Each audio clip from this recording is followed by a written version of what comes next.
Իրանցի Սուրբ Երրորդություն եկեղեցին կառուցվել է 1888 թվականին և խորհրդային կարգերի հաստատումից հետո 20-ական թվականներին փակվել է,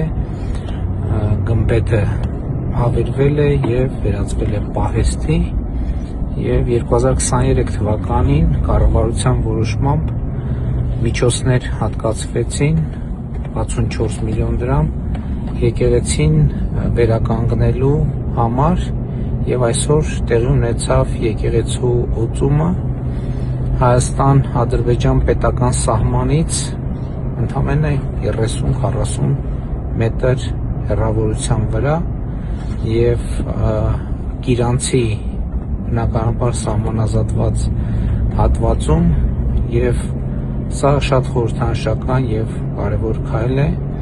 և այս առիթով էլ ուզում եմ շնորհակալություն հայտնել Հայաստանում աշխատող, արդյունք ստեղծող, հարկերը վճարող բոլոր իրավաբանական և ֆիզիկական անձանց, որովհետև նրանց աշխատած և պետական բյուջե վճարած միջոցներից է, որ կառավարությունը հնարավորություն ունեցավ Իրանցի Սուրբ Երրորդություն եկեղեցին վերականգնել։ Եկեղեցին օծված է և